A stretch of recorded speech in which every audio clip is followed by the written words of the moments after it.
All right. We are live. So, we did not play last week, had some internet, computer, technical difficulty things, but we are back. And if that happens again, I think we have a nice little backup plan that should work in that instance. So with that, tonight we're picking up with session 2. We're going to start over. If you saw the 5 minutes of the last week's episode, we're going to start over from scratch and give it another go. We also, I think, are going to possibly have a game on Friday on this channel, but Tom is going to take it away. Yeah, we've got a group together for Friday. We're going to be playing D&D 5th edition, and we are going to be doing an adventure out of the new Critical Role Wildmount book because it's a really fun book. It's a really fun setting, and it came with 4 level 1 to 3 adventures to get you into the world. And with everybody on lockdown, it seems like the perfect time to play a little extra D&D and get some different groups of people together. So I'm going to be DMing. Laura is going to be playing as well. I am. And Lydia from my Zweihander one-shot, who turned into an undead goddess, is also going to be playing. And a couple other people from a few different places will be all playing together. It should be a lot of fun. I loved it, how that happened with Lydia's character. Yeah, spoiler alert, by the way, if you're going to watch the Zweihander one-shot. So it looks like YouTube is starting to have some issues for me again. So I'm going to switch to the non-camera overlay. Started lagging, so I'm sure it's going to freeze it here in a second, but it'll hopefully still pick up the audio.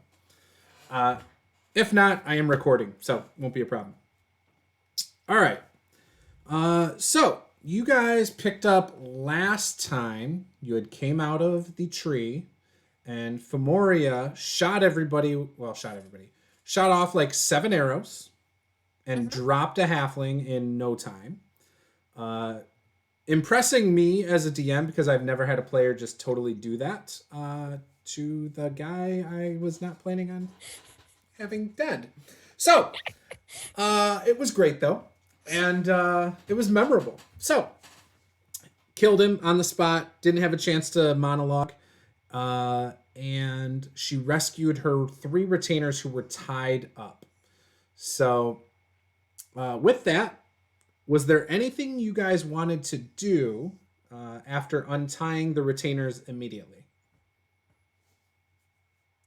I believe at the end of the last game, I checked to make sure that they were okay, that nobody was injured, that they hadn't been harmed. Correct. Okay. In fact, they did not feel like he was actually going to harm them, but they were gagged, so they could not. I mean, tied to a tree with a knife held to your throat seems to me like he might harm you. Yeah. Oh, I get it. Trust me. Out of character, 100% get it. Okay. Your main guy, your major domo, had told you that after he had tied them up, he had monologued them and said that he was just trying to get money and the eggs and would let them go if that was the case. Well, it's okay though. And Renmer and Garrick have no idea what's being said because it's all in Elven. Like when you're at a supermarket and someone's speaking another language near you and you have no idea what they're saying and it seems very in depth. That's kind of how that conversation went. So I guess then I'll turn to Renmer and Garrick and be like, you seem to know him. Do you know him? We did. Well, I mean, he is still here. And she points to the dead body on the tensor's floating disc. Is he, though? She kicks him a little. Yeah, I think so. He was not a very nice person. I don't think he will be missed greatly by anyone. However, we should make our story very clear when we get into town, as the town is a bit on edge. I don't understand. Our story is he tied up my retainers and I shot him to free them. Precisely. It's a pretty clear story. We have the advantage that we're telling the truth on our side, but misunderstandings have happened before.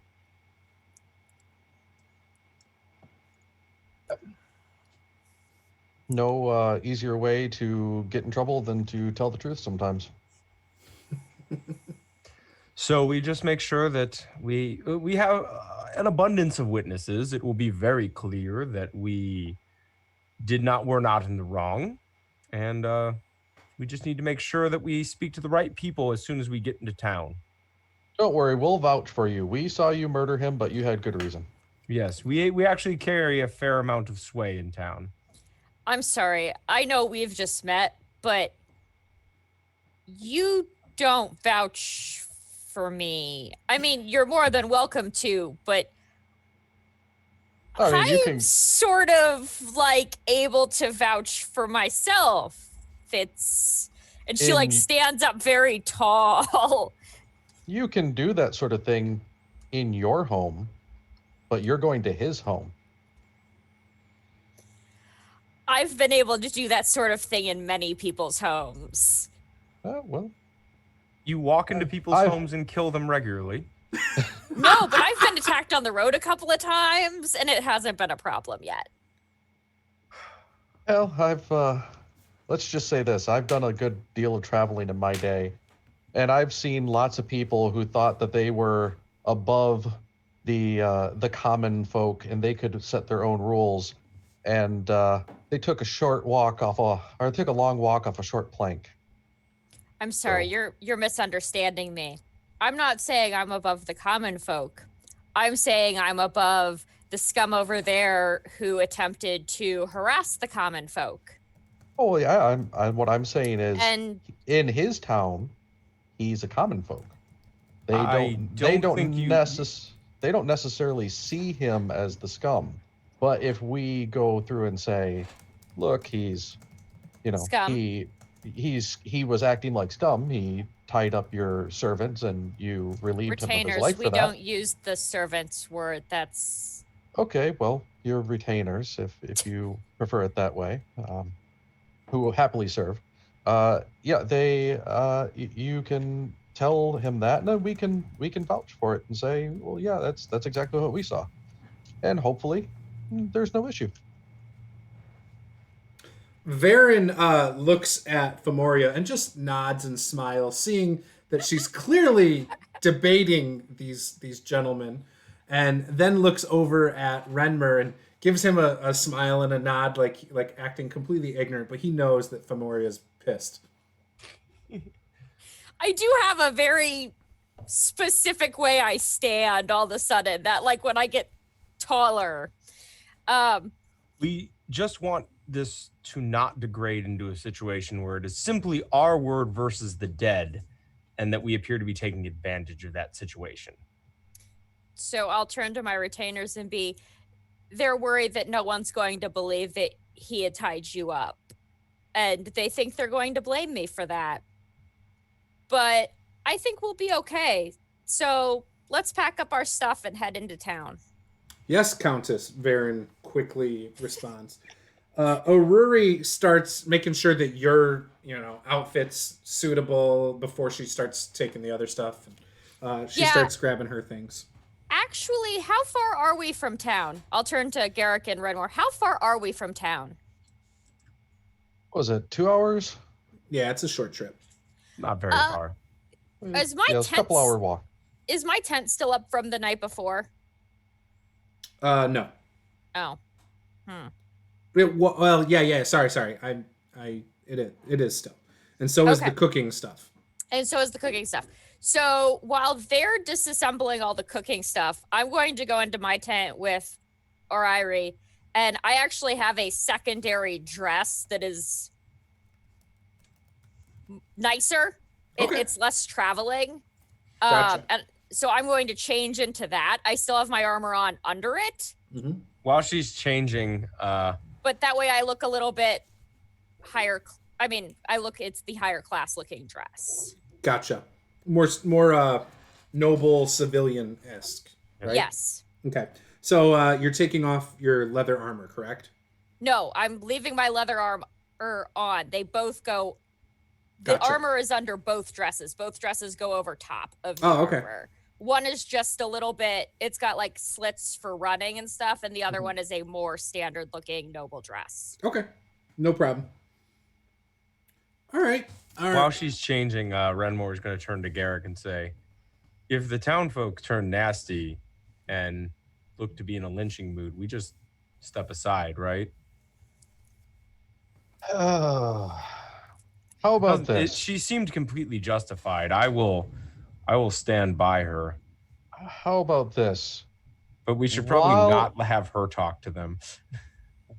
Why don't you go with her and I'll prepare a way out of town, similar to our boat excursion, if you remember. I'll just kind of work a little way out, and then worst case scenario, we exit that way. That's fair enough. Okay. So, Femoria finally comes out after getting all dolled up with the help of Aruri. Varen gets all of his stuff packed, and Zoomin also gets his stuff packed up.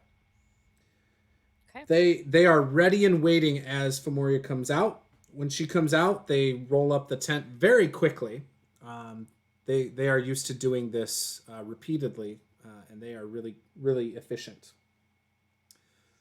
You guys start walking through the woods, and Femoria's retainers stand behind her the whole time. Side by side behind her with Aruri in the center. What is your marching order, though? I can lead the way. Okay. So I would assume Renmer's in the front with Garrick then, correct? Yeah, something like that. Okay. So as you guys get out of the woods... If I see sorry, Renmore and Garrick... No, it's all right. If I see Renmore and Garrick take the front positions, I will, in fact, tell my retainers to move into the middle so that I can guard the back with my bow and arrow. I don't want anyone sneaking up on them. Okay. And then you guys have the three bodies in front of you, I'm assuming, on Tensor's floating disc, Garrick? Yeah. Okay. With the notes and... because we had the contract or whatever that they had between them, right? Yes. So yeah, we'll have that. Let's. We found a note on the guy also specifically talking about killing, a general description of us, right? Yes. Yeah, and the halfling that I killed. Yeah, Renmore's gonna have that. Yeah, give that to Renmore, and Okay. we'll want to have that handy. Okay. So you guys come out of the woods, and the disc is in front of you, and Renmer's got the notes and everything, and you see children playing tag in the fields. This is a pretty common thing. You've seen it the last little while. You guys were in the town before you left, and they are not paying any attention to you guys at all. You're just there, and they have no idea you're there. As you go beyond that and you kind of come over a hill, you start entering the town, and you're coming through a pretty wide alleyway. It's not like a shady alleyway by any means. It's just off, a little side street, basically. There's still quite a few commoners from Riverbend in the streets. No sign of any of the nobles. No elves actually anymore. It seems like they've all left. You don't see any signs of Meek or Eva or their family. And you walk by a group. And when the smell of the bodies hits them, they begin to gag. One of them possibly let up a little bit. But before you get to the main part of town, you hear a voice from behind you. Hey, what do you think you are doing? We are, well, first of all, we are returning some lost adventurers. Hopefully their remains can be claimed by families. Secondly, We have brought back the body of one who assaulted us on the road, someone well known in these parts. And I'm going to indicate the body of the halfling whose name I've just completely forgotten. So it was Brutus. Yes, Brutus. That should be easy for you. I know. Brutus assaulted us on the road. Well, not us in particular, but these fine elven folk on the road in an attempt to apprehend all of us. He And waylaid the lady and she let him have it. Yes, he waylaid the lady's retainers and she defended them with great Accuracy. Yeah, accuracy. I was going. When they start talking, I'm going to address the gentleman. Is he well dressed? Does he look like he's Yes. So it's a stout halfling. He's wearing extremely nice clothes and just has a look of shock on his face as he sees this parade of people with some bodies like walking by him. You actually probably, Garrick and you probably noticed. Renmer probably did not notice. As you guys walked by him, just the look on his face of just pure shock and horror. And I'll be like, wonderful. Are you the constable of this part? I'm one of the village leaders. I help partake in votes. Excellent. I'm sure that means you will be able to point me to the proper authorities in which to give notice that I was attacked on the way to your village and make sure that that is reported clearly. He says you had mentioned letters, and he looks over at the half orc.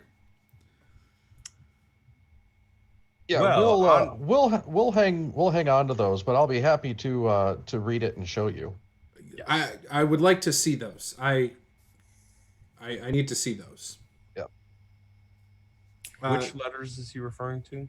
The contract that was between Brutus and the guys.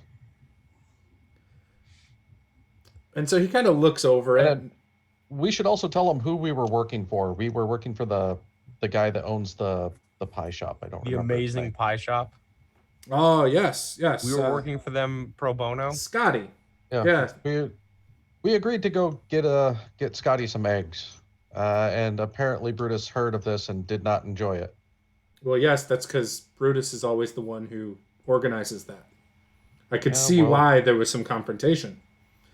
Unfortunately, he decided to escalate. He decided to draw weapons on the Elven Travelers. The Elven Travelers, and well, it didn't work out all that well for him.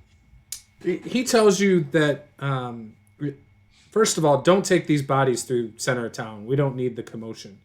But if you could possibly take them to the Temple of Light and place them just inside the back door, out of sight of any worshippers, I will make sure that it gets taken care of. Okay. And what of Brutus? Yeah, if you take them all there, we'll have the clerics investigate. They have means of which they can get information. We did discover on Brutus a secondary contract that involved killing people that fit mine and Garrick's general descriptions. It appears his intentions for us were not good. Can I see that note? You may, but I would like to have it back. Okay, that's fine. I'll take a mental note, but I'd like to see it. I'm going to hand it over. So he's looking at it and he says, it says here that any adventurers, I mean, that's a pretty general term. I mean, obviously you guys look like out into the wilderness and held people at knife point trying to get us to put our weapons down. When we had made no threatening action against him. And he was by himself? He did not. Yeah. He did not even know this elven lady, and he was threatening her people. Nor did he have any way of assuming that I was with these gentlemen. Okay. Interesting, No. because there's 6 of you and there's 1 of him, but Oh, we were getting the eggs. We were underground in the nest, battling the creatures to retrieve the eggs for this wonderful And village that's been so kind to us in the past few days. We thought we'd pay them back with a little gift of generosity of our own. and Sure. those 3 are unarmed civilians, and only one of us actually attacked him in order to free her retainers, and therefore it was in fact one-on-one. sure, sure. I've I'm not a actually judge. also I'm not a been judge. asked, no, which I've asked to speak to and have so far been ignored. There's no judge here. We're a peaceful small town. There's Renmer and Garrick, you would know, like, this town is pretty small. When Yeah, you and had it's came in it currently before, overrun there with weren't any refugees, right? guards. There were no guards when you came in before. Even at the tavern. I mean, it's a friendly place other than Brutus. You had not seen any real issues here before. They tell you there once were guards from Volk, or he tells you there once were guards from Volkar, but they've all been summoned. And the town's also overrun with refugees currently, isn't it? Yep. Yeah. I believe the town is a bit stressed at the moment to deal with this. Can we perhaps just call this an addition by subtraction for the town? Brutus was clearly not a good influence. He overstepped his bounds on a traveler on the road he did not know, and he paid a just price for it. Garrick and I are not more than witnesses in this. We did not raise a hand against him.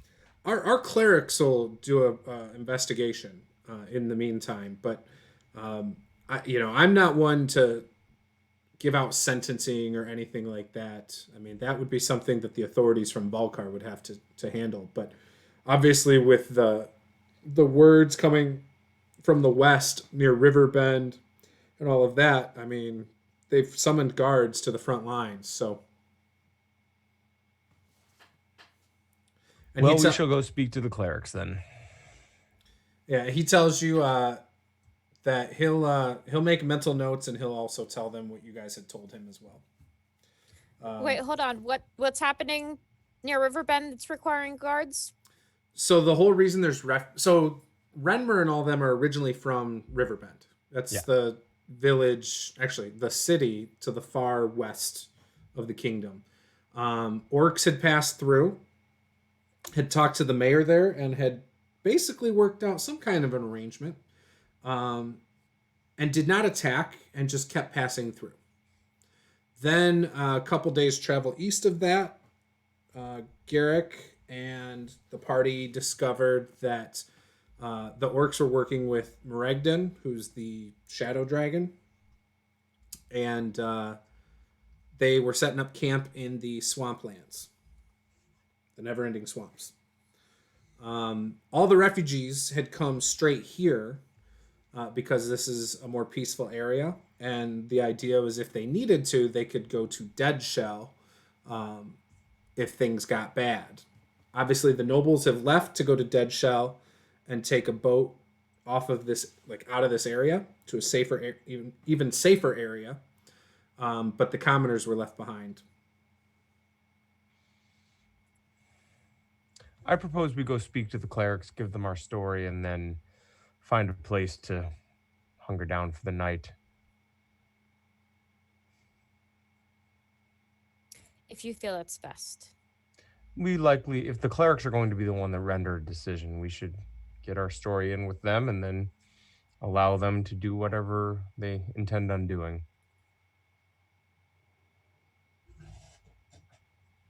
Okay, so you guys start going over there, and you come up behind the Temple of Light, and the door's unlocked. And when you walk in, there's like stairs that kind of go up. And, it's kind of a big open area, but there's stairs that go up to the right, and there's stairs that go up to the left. What would you like to do? Shout out hello. Okay. You hear it echo off the stone walls, and you see a guy like kind of poke his head around, and little halfling guy, shorter than the other ones around here.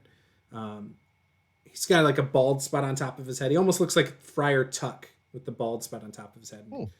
Kind of comes down in his robes with his hands hidden in the sleeves. Can I help you?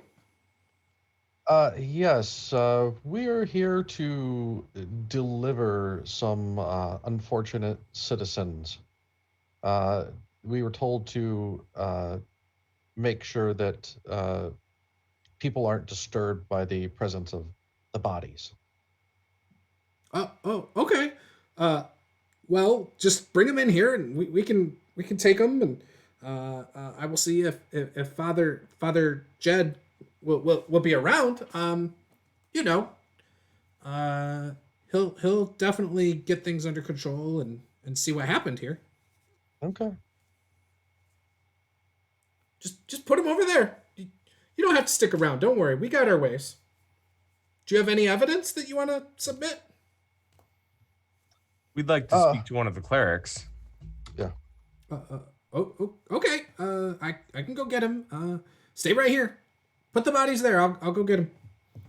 And he kind of like hobbles up the stairs, and he's gone for a good minute. When you're standing there, from the other stairs comes down another halfling, and he says, "You wish to speak with me?" Yes, we want to report an incident on the road that befell this fine elven lady. Okay. You could A town- actually just use my name. It's really okay. You keep calling me this fine elven lady, and it's a little bit weird. I'm the Countess Fomoria Amastasia. She was assaulted by a citizen of this town and dealt with the situation quite finally. He's looking at Femoria, and then you start talking over her again, and he looks at you, and he's like, "Oh, this is gonna be rough." Yeah. You were familiar with Brutus? Yes, the whole town was. Yes, he was a bit rash and took hostage 3 of her retainers Unarmed retainers. and threatened them with violence. And so she put approximately 6 arrows through his chest cavity. That's And- unfair. One of them went through his hand, and only 4 of them went through his chest cavity.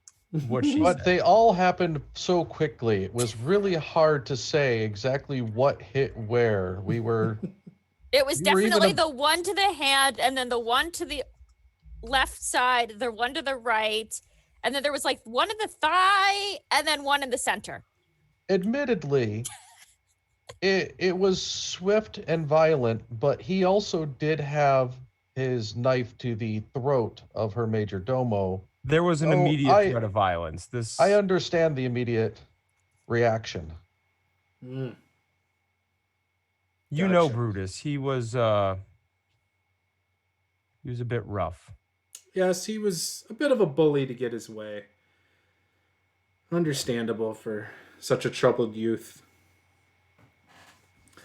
Is he a youth? Not anymore. He had a troubled youth coming up. Oh, okay. Sorry, I was very confused. Yeah, no, his family had left him a while back. You know,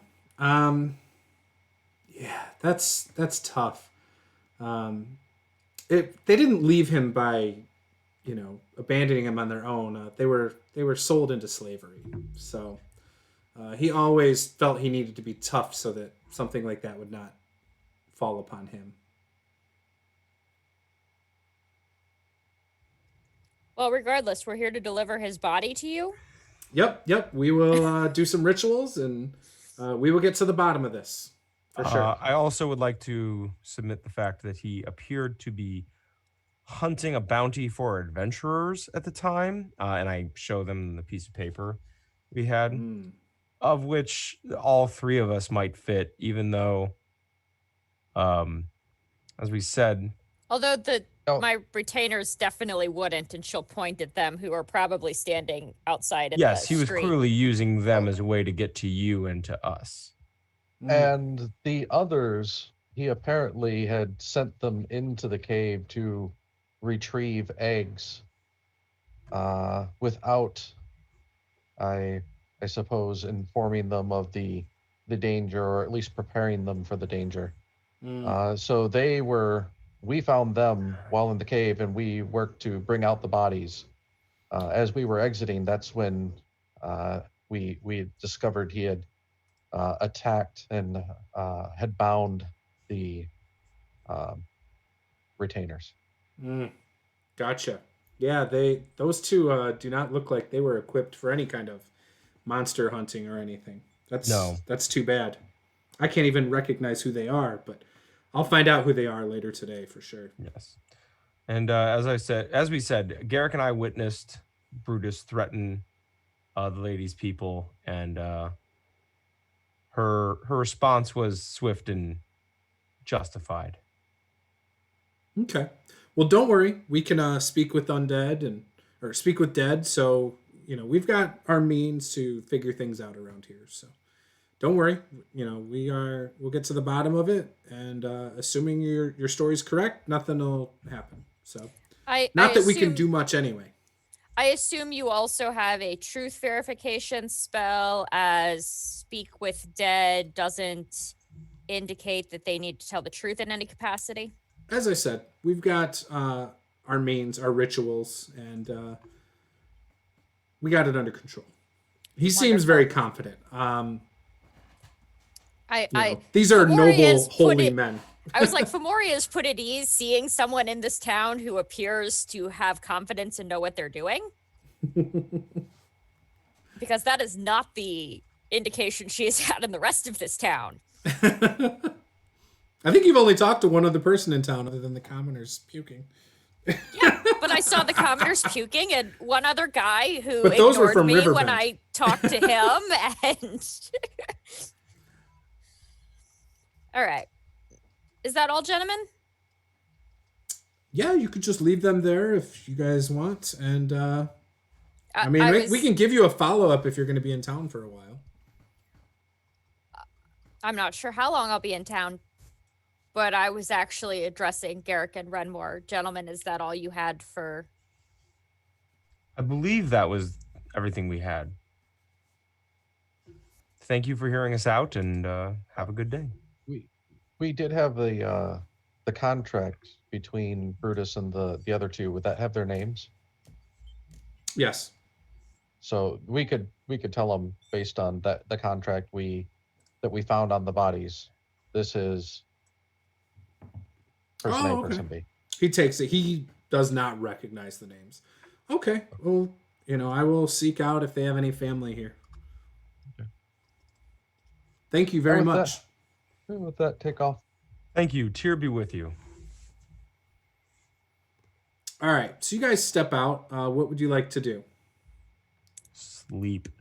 Is there a inn? Do you have Roscoe's. Yep. Lodgings already secured for yourselves? Yep. Been staying there for a few days. You should probably go drop off the eggs so that there can be fresh pie in the morning. Yep. Drop off the eggs.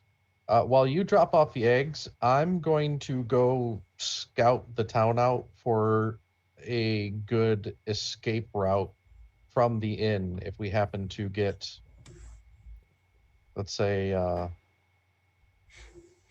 group of angry gang of halfling people come looking for us. Okay. If we get a halfling lynch mob. Give me a straight intelligence check. Not investigation? Make an investigation. That's fine. Yeah. That's a 20. 20. Okay. You think you've got some good ways. There's kind of like a overhang over a back door. And it happens to be under the window of the room you guys were staying in. And it looks pretty easy to navigate down. All right. Yeah, just spend, like I said, while he's dropping off the eggs, I'll spend, maybe an hour or so mapping out kind of get a layout of the town in my head and kind of figure out some paths, some hiding spots, things like that to kind of Okay. assist us if we're trying to move out. Right. Okay. I will, in fact, not be going with Renmore to deliver eggs. I will be going directly to the inn to get rooms and a bath and Okay. food in that order. Perfect. So when you walk into Roscoe's, you notice immediately some beautiful music playing, even to your ears. And there happens to be a caged pixie by the fireplace. And you're able to get everything you were seeking, not a problem. And with that, I'm going to cut over to Renmer. So Renmer, you walk into Scotty's, and as you walk in, Scotty looks at you and seems delighted to see you. Scotty, it's wonderful to see you.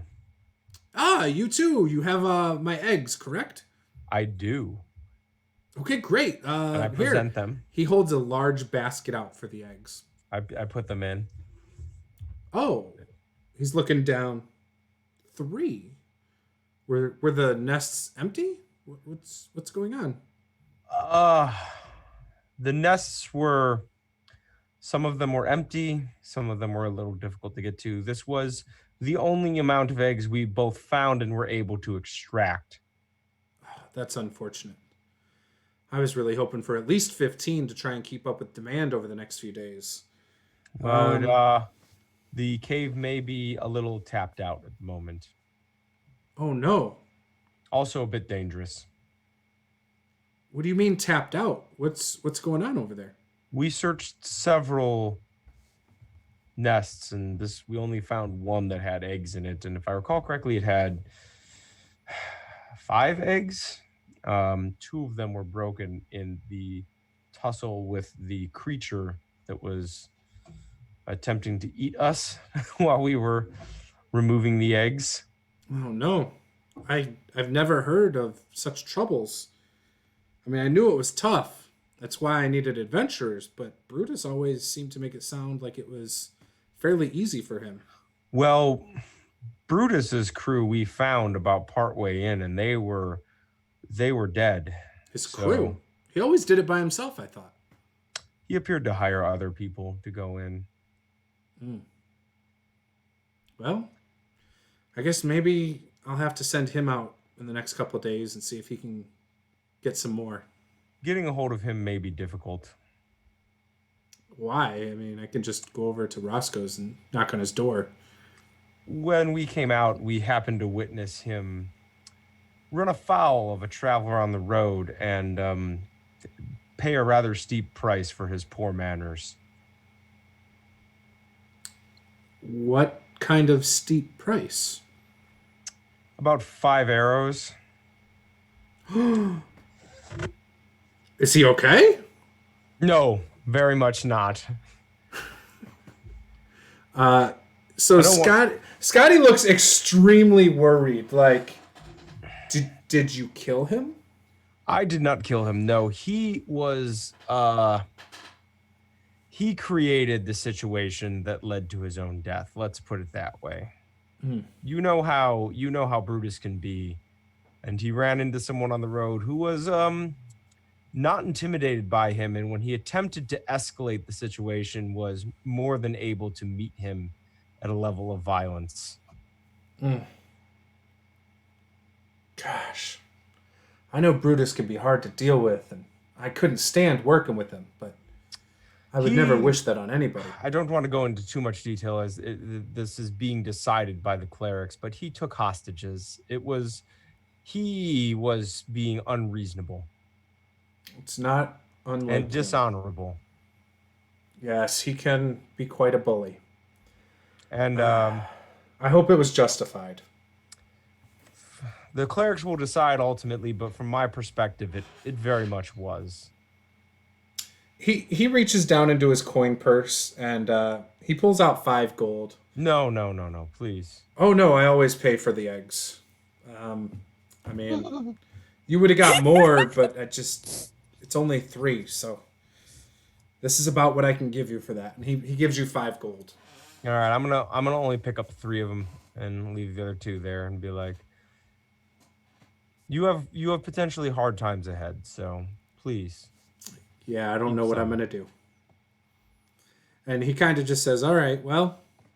And you see him turn around and he tells the person standing behind him at the counter, triple the price of the pies.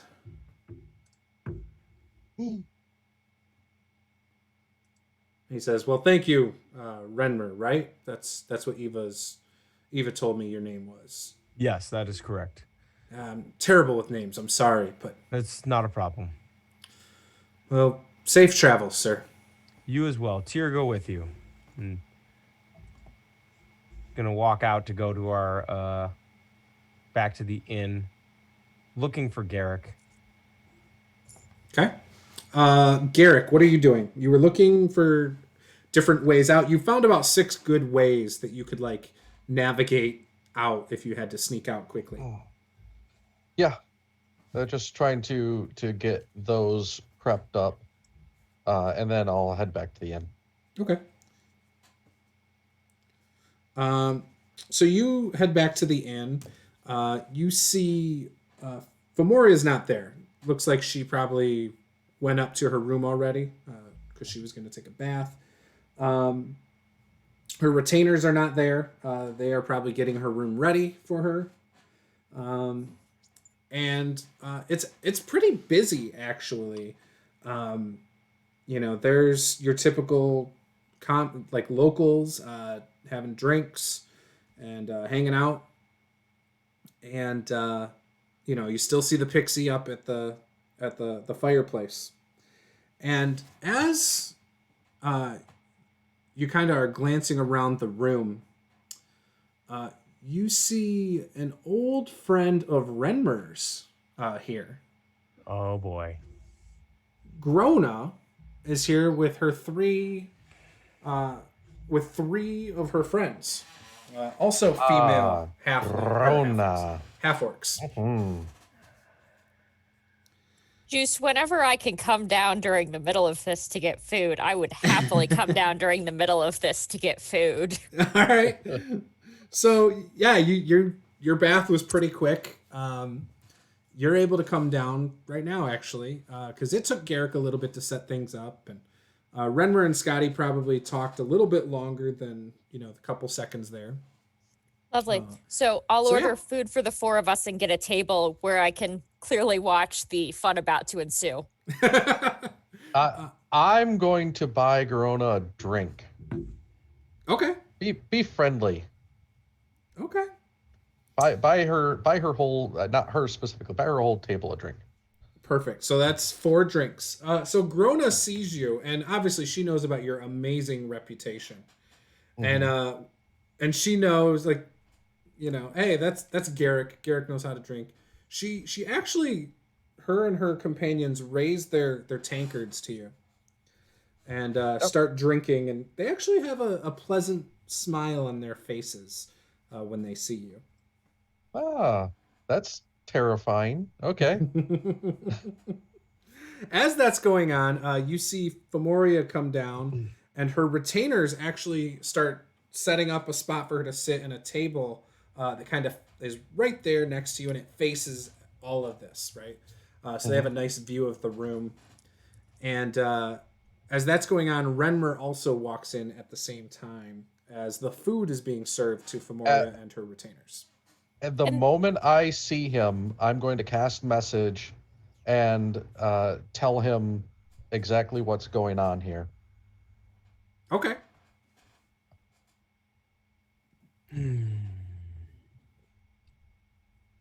I will respond to the message saying, she is a refugee just like us. Perhaps it will be fine. I'll reply again with another message saying that she seems strangely happy to see us and remember the contract that Brutus had. We should keep our wits about us. This is fair. Should I come to the table or should I attempt to not enter the room? Come to the table. Very well.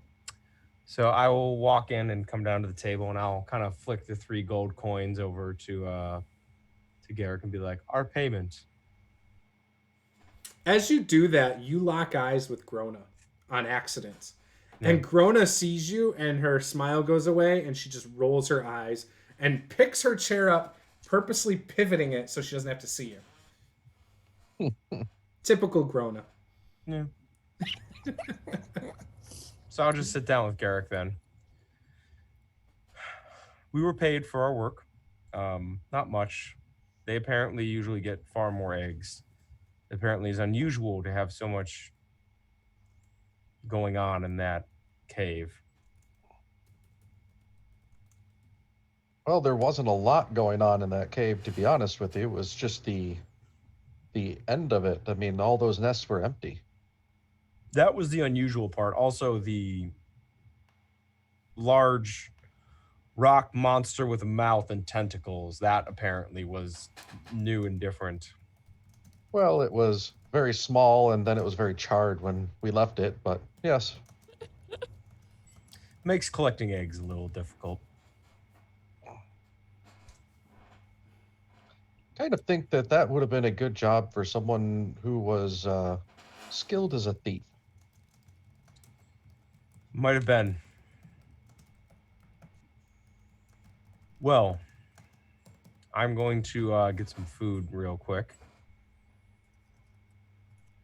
So can I wave over a server? Yes, you can. One sec. What would you recommend? Well, right now, kind of supplies are short. We have broth, and I'll take some broth. perfect. And if you want, we can add some meat to that. Do you have a preference? Quail, maybe? Quail sounds lovely. Excellent. Quail broth it is. So he kind of goes back, and you see him scooping some broth with quail that almost is always hot back there. Brings it back around for you and says, "There you go. At the end of the night, I'll tell you your bill, but don't worry, we have really, really good deals here. Bring me an ale as well, please. Not a problem." All right. Are we sitting? I assume that we're not sitting with Femoria. She's sitting a table over with her retainers. They're As your elf eating friend some has delicious found her food way over there. to the inn. I'm gonna wave over. I'll wave back. Do you want to come over? I think we have extra. Absolutely. I'll go sit over with the elves. Nod to the servants. The servants nod back, looking at Femoria for approval first. No, of course. He's a traveling companion. But also, they're like sitting and eating with me, Juice. These are people who I've been traveling with for a while. So Right. They almost don't know what to think of your two friends. And in Elven, they're telling you, like, are they okay to travel with? I mean, you weren't getting along with them. The other guy, with the big, the funny looking coat with all the buckles on it and the book that he carries around, I don't know about him. He seems kind of dark and kind of scary. no, he is kind of dark and scary. I'm going to reply to them in Elvish. But they seemed like good people when we were down in the tree. And they were able to handle themselves and help me, and I could always use traveling companions who are able to help me defend you as we go. Yes. Also, I'm not entirely sure where we're going from here, so maybe they might know that. That makes sense. I mean, it seems pretty dangerous out here. We saw those large birds in the woods, and all that other stuff on the way to that tree. And I mean, obviously they were no match for you, but what if it's more dangerous the closer we get to Volcar or somewhere else? And you guys hear him talking in Elven. You hear the word Volcar. At that part, you understood. But other than that, you guys over there don't understand what they're talking about. Yes, it's definitely much more dangerous than we were led to believe. And if you were to wish to stay or return home, I of course wouldn't fault you, but I believe I need to continue on. Well, you know we can't leave you unless you send us. I mean, that's not our up to us. That's not up to us. You're our countess. I know, but you all chose to come with me. I know I'm paying you to come, but you all had other options at home as well that you are welcome to return to if you feel the need. Though I am glad to have you with me. It's nice to be able to speak Elven to someone. I always feel so odd speaking common here. Are you sure they don't speak Elven? I mean, they acted like they don't, but...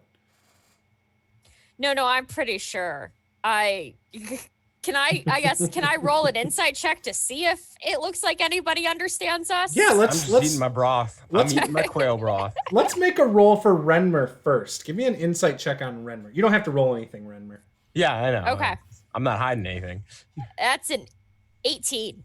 So you know he's not very smart. You'd be surprised if he could speak a lot of languages. Okay.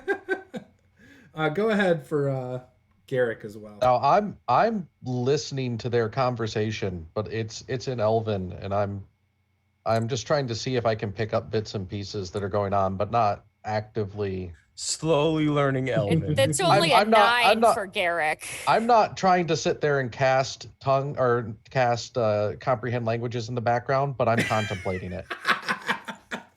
Okay. It's only a 9 for Garrick. Like if there were some sketchy words in there, I'd be doing it. you think Garrick might be able to speak Elven, but you're not 100% sure. He seems smart enough that it's a real possibility.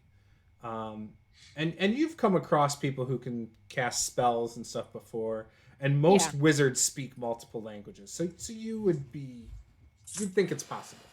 So, yeah, and I'm assuming for Elven me, I'm not isn't like most wizards. uncommon around here, right? No, Elven is still fairly common. Like some of the not nobles, like the current hierarchy are Elven. They're all Dragonborn. However, like that next tier below that though is mostly elves. So it's still a very prestigious language, and a lot of people try to learn it to sound higher class. Okay. You said a lot of the nobility around here was Dragonborn. Does that mean Draconic is the language that most politics happens in around here? Yes. Okay. Yep. I speak that as well, but Right. Oh yeah, I got a note for that. okay. I wrote all your languages down. So, your major domo, Varen tells you, he's like, that one, I really, and he's like, kind of gestures towards the half orc in a subtle way with his hand without pointing. Says he's kind of big and dumb. There's no way he speaks Elven. The other one, does he? I mean, is there a chance? Well, there's always a chance, and that's why we're not saying anything that we would not want to be overheard. Sure. What happened to his big bird that he went down into the tree with? Haven't seen it. Oh, yes. It became a very small, very cute bat. And Vera and I need you to give him 10 gold pieces for a future bat or bird or other helpful creature. Wait. It changed? Yes. Are you sure it's not a druid that's with them? No, I'm positive. I've read stories about that kind of stuff. Oh, I have as well. But, I mean, I would have seen wizards casting Find Familiar in the Elven Islands, right? Like, that's not a rare spell. Yeah, most wizards have some sort of companions and stuff. Okay. No. I believe it's a standard wizarding companion. He did have to do a small ritual to make it change shapes. Okay. I mean, I'm not as well versed in things like that, so I don't know. But okay, I understand. All You're right. calling me dumb. I mean, they are dumb. I know. I'm just No, I mean the retainers are they're not very well educated. They're servants. Yeah. No, they're commoners. They have nice 10 stats across the board. I'm sorry, Redmore. This must be exceptionally rude. Speaking in a language you can't understand. I actually grew up with a friend who spoke Elvish, and her family spoke Elvish quite frequently. It's quite all right. Well, good. I'm happy that you came over to join us, and I'm going to make sure that if there's not enough food on the table for an entire full meal, I'm going to summon someone back over to bring an entire full actual meal of not soup. Okay. Yeah, it's not a problem. What would you like, Miss Countess? Yes, Countess. Another full portion of dinner, please. Oh, yes. Any very kind. requests? Anything in particular you're looking for on our menu? Redmore, do you have any particular requests? I will just take more of if you could bring me some more quail soup with some vegetables and a little bit of actual quail meat in it, that would be excellent. He'll have a quail breast and a little bit of salad and some of that brown bread that you had that was very nutty and good, and an ale. Oh, okay. Yes. Right on top of that. And he hurries. When Femoria speaks, he responds quickly. She has been very demanding and very structured in what she wants, and they know to keep her happy and to keep that tip coming that they need to jump. Whereas Also, with Renmer, he's so laid back that they're like, yeah, and they kind of act like The they're moving irony quick, is but that not I so would have much. tipped the crap out of them. Also, Femoria totally notices when Renmore is just trying to be polite and ordering soup and is like, no, we're not doing that. You are a half-orc who needs to eat real food. These people are on the verge of very tough times. I did not want to overburden them. They've clearly already cooked the food and we will pay them for it, in which they can buy more food to help with the future times. This is fair enough. So the chicken breast takes a little bit longer than the soup, obvious, or the quail breast. But eventually it comes out. As you guys are waiting for your food, Scotty appears to be off work now, and comes in and sits up at the bar, and he starts drinking. Ugh. I just want to go to sleep.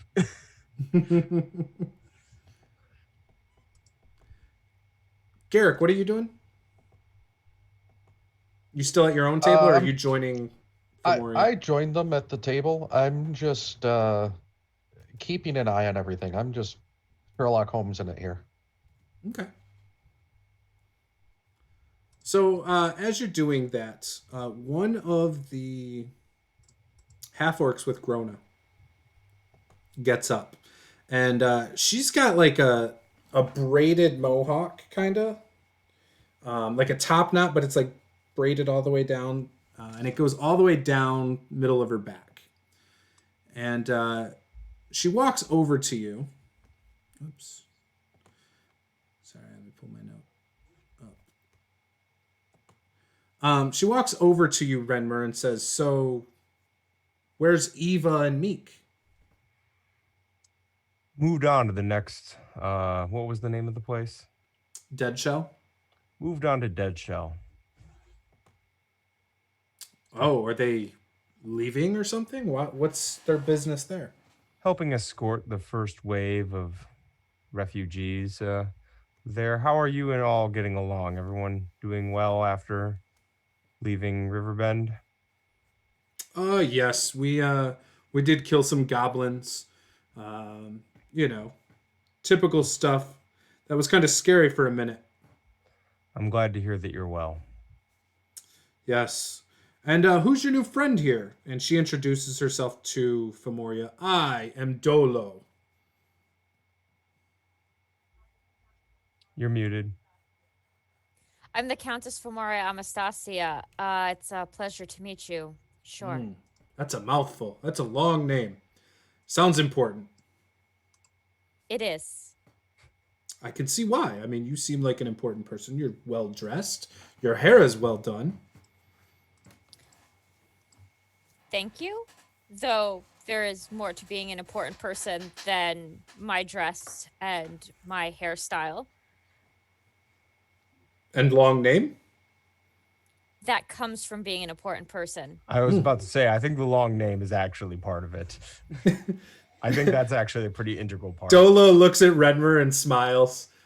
Renmer, Dolo has always been one of the few in Grona's group that you've actually gotten along with. And she tells you that obviously, we came here not to make small talk, but we wanted to make sure everyone made it here safely. And we're leaving and heading back tomorrow. But it looks like everyone did. And from what we've heard, a lot of people are fleeing from here to get somewhere safe as well. Did you guys see anything out there in your travels? We took a rather roundabout way of getting here. We did see the orc army being led by the dragon. It was quite something. Can I get a insight check just to see if everything seems to be straightforward? Yeah, sure. Go for it. 13. Yeah, you think she seems fine. And knowing her, Dolo, she would not be one who would try to play mind games or trick anybody. She's very blunt, to the point, as are most of Grona's friends. They tell it how it is. They don't really lie. They solve their problems with being straight to the point and their fists. Gotcha. So Dolo says, well, and she turns to Garrick, thank you for the drinks. We appreciated it. Grona really appreciated it until, Renmer came in, obviously. But, I will, when, just after that, I'll use Whisper and just say, there's danger along the roads, looking for groups that are well armed and adventurous, such as ourselves. You should be very careful. Don't assume that anyone is being what would be the word I'd want to say? Don't assume that anyone is being friendly. Yeah. Don't assume anyone's being trustworthy. Forthright. Yeah. Forthright. Yeah. There you go. She hearing this in her head, all of you kind of see her for a second, like shake her head a little, and then she turns to Garrick and raises her tankard and walks away. Back to her table. Okay, so as this is going on, you guys are there for a while. Scotty gets pretty wasted up at the bar, and Grona actually starts hitting on Scotty throughout the night. In fact, Grona, Dolo, Utu, and Milru are all in Scotty's business. They find out like he's got a pie shop, they're becoming really friendly. But you guys are able to go to your rooms without any hiccup. Nothing crazy seems to happen. No fights break out. None of that. So no fun. Grona seems strangely in a good mood. Not really looking very aggressive for some reason. which is abnormal for her. She can be pretty aggressive, especially towards you, Renmer. Yeah. This honestly worries me more than if she'd been all confrontational. But Renmore is tired, so he is going to go get some sleep. Sure. So you're able to go to sleep. I'm assuming Femoria goes to sleep no problem. Or do you stay up late? Well, I have a 4-hour trance. I have a 4-hour trance. So I'll stay up for a few more hours until I think everybody else is asleep just to watch. Okay.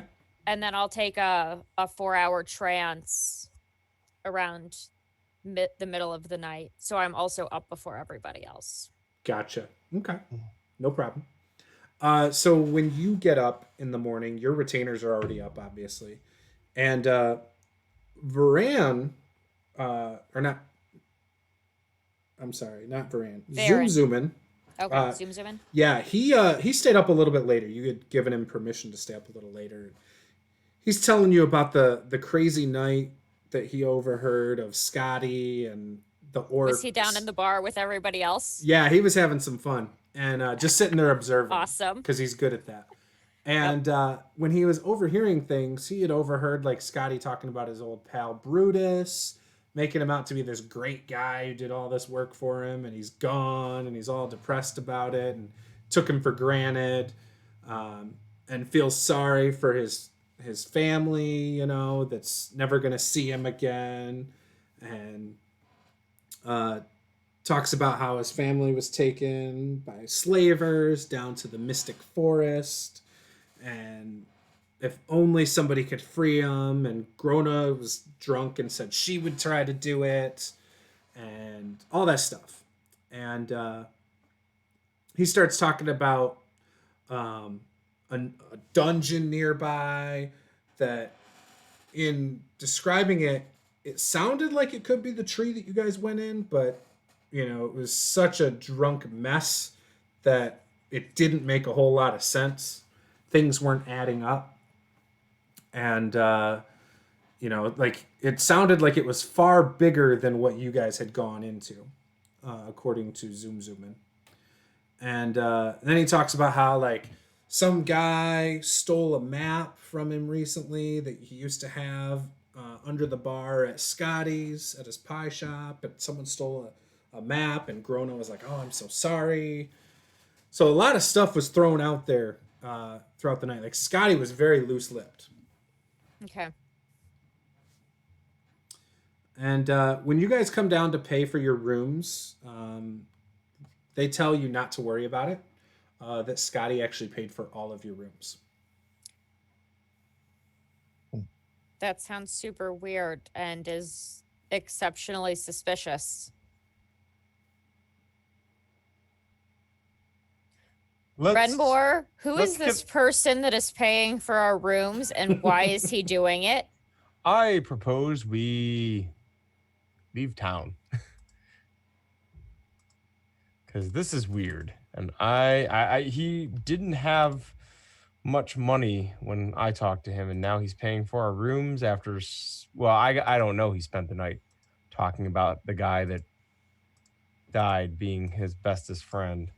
Well, no, I'll tell you that when I tell you that this random person who I have never met before has paid for our rooms and was here all night talking about the small vagrant that assaulted us on the road in very glowing and not quite apro verbiage. Yes, that's odd, and that's somewhat concerning. So I've been ready to go.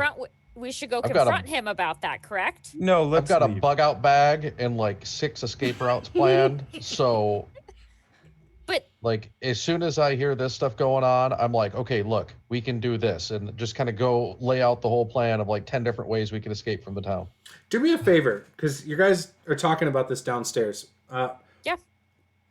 One of you, whoever you guys want it to be, roll a stealth check as you're trying to be quiet about this. I'm going to do Not the it. stealth check. Whoever you want it to be, so it's going to be me. All right. can. So, Garrick, as you are talking about like your 6 locations, you're not quiet about it. Like you're talking normal. There's nobody here except for one guy in the corner, an old halfling man, clean shaven, very nicely dressed, short white curly hair. He has a book on his table and is enjoying a couple drinks, like tea though. And he's looking at you with his glasses on the edge of his nose. He's looking like over the glasses, like acknowledging you, Garrick. You notice it. Nobody else notices it. Femoria and Renmer are like talking and totally involved in what's going on. Give him a wink while I'm saying this. He winks back at you, and you see his fingers tapping on his book. Do I recognize what a book is? Does it have any sort of writing on it or anything that I would notice? Okay. It looks like it might be a spell book of some sort. And I'll, while this stuff's going on and while the conversation's going on, I'll whisper to him. Just use whisper and use message and whisper to him. How's it going, friend? He does the same thing back to you and tells you it's going well. You guys are not so subtle. Just whisper back. Is he halfling or halfling? Yep. He is an old halfling. He doesn't look like a spellcaster other than the book though. Like he just looks like a normal person, normal halfling. Okay. Just say, when I whisper back, say, don't really need to be subtle. Just being cautious. We were waylaid along the road, and I'm not feeling 100% safe. He messages you back. He's like, I know. I talked to Jed last night. Okay. Father Jed, the cleric. Mm-hmm. Sorry, Femoria is shaking her head no. So anyway, so he tells you, yeah, I talked to Father Jed last night. He told me. And he talked to Brutus. And what did he discover? Brutus definitely did not do things the way he should have, and he had it coming. And his 2 friends, they ratted him out as well. It wasn't as bad as you guys perceived, but it was still pretty bad. Well, a knife to the throat is not a good way to introduce yourself. Let's just say. I agree. I tried telling Brutus for many years the honest way was the best way, and he just never understood it. Yeah. Where are you guys going this fine day? Are you guys still speaking in message, or can Yep, we hear in you head. So you guys, you and Renmer are still talking, but Garrick and him are in each other's heads from like 20 feet away. Yep, we're just messaging back and forth. Garrick probably looks distracted to you. That's about it. Yep. I'll just tell him I don't know yet. We're just trying to figure out what's going on. There's lots of danger in the world right now, and we just wish to be helpful. Do me a favor. So you're saying that you want to be helpful for the world, right? Give me like a performance check with that, because that's not necessarily your true motives. I mean, like a deception check, maybe. I'm not trying to really be. I mean, we've been helping people. But your motivation is usually money. Renmer's the noble one. That's like the hey, I want to do what's right for the people. So that's all. But it's okay. I rolled a 1 on my insight on your thing, so he believes everything you're saying anyway. Well, I got a 20. I got a dirty 20. A 19 plus 1. I mean, I'm not very deceptive, but. So he tells you that should you guys ever need some useful gadgets, the gnome tinkerers from the Mushroom Kingdom near the Never-Ending Swamps, as long as you get on their good side, they might be able to help you out there. It's hard to earn their trust, though, but there's a friendly tip for you in your travels. That's good. It was the Gnome Tinker is from where? The Mushroom Kingdom. Okay. I'll thank him for the info. Not a problem. I'll ask if I see him again, by what name should I address him? Fosco Goodsong. Retired adventurer, my friend. The Osco Good song? Fosco. Fosco. Fosco. Yep. Good song. All right. And I'll again give them a kind of a wink, and I'll go back to my conversation with them. Okay. So when Garrick turns around and clearly is talking to us again, I'll be like, you dropped out mid-sentence. You were talking about you had been scouting routes, and then you just sort of stopped. For like 20 minutes. Really significant. I mean, Redmore and I had at least 3 additional arguments in this time. Well, I've been thinking, of the 6 routes that I had planned outside of the city, 3 of them are long shots at best. So if we really need to escape, we've got options, but let's make our way outside of town and discuss this rather than discussing this in an inn. I still don't understand why we're leaving town. Why don't we go and confront this gentleman who was clearly being suspicious and paying for a room and food that he couldn't afford? Because he paid for a room and food that he couldn't afford, and so and this is suspicious behavior, and we should confront him for it, because he clearly has ulterior motives. He was also getting very drunk friendly with the mean-looking lady who didn't like Renmer. Yes, yeah, I heard you. I heard you speaking of that. Well, here's what I say: our friends who are from our town are now going to go try to rescue the family of the man that you terminated with extreme prejudice. So maybe we should look into either helping them or warning them. I don't know. But I think we can figure out a lot of things, but it might be better to figure out outside town, because while people are acting suspicious, I don't like to be here. Well, I didn't do anything wrong when I rescued my retainers, so I am not particularly concerned about the long lost family of a ruffian returning. I'm not. I'll point. I'll point and I'll say, "How was your breakfast?" I didn't have any. I was interrupted when you guys said you wanted to leave. Well, when you eat, will your breakfast be safe to eat? A poison knows no valor, and it can easily take your life just as quickly as a dagger. So what I'm saying is, if there's suspicion afoot, might be best to discuss our plans outside of town.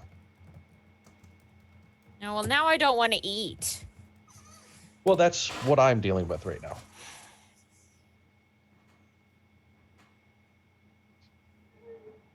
So May I Renmer, suggest we have this conversation away from prying ears? Are we even allowed to leave? If the clerics are investigating this, it would seem highly suspicious for us to be fleeing town, and I don't want to do anything. Outside. That is all I'm talking about. We seem to be drawing quite a bit of attention. I believe there are more people outside. There's nothing, I'm not saying that we have to leave town permanently. I'm just saying, if we're going to be discussing these things, maybe it would be better to do it away from the common room at an inn. We Well, should I'm- leave. We should leave the common room, is what I'm saying. We don't even have to leave town. We should We just can go go into someplace our a little bit room. more We private. just I was to say we've all rented rooms. We could go up to one of our rooms, but there are more people out on the streets, not less. Hmm. All right, I'll turn around and walk back up to my room. And just assume that they're going to follow me. Your retainers follow. I'm sure they do. Yeah. So let's go ahead and go up to her room, and we can discuss this a little bit more where there's not so many people around. Okay. You're able to do so. Okay. Well, one thing that we might consider is, do you remember the Lake of Heroes, Garrick? I do. We may find some helpful items in that lake if we wish to go seeking. And money. That's what I remember hearing. Lots of Potentially money in that money. area.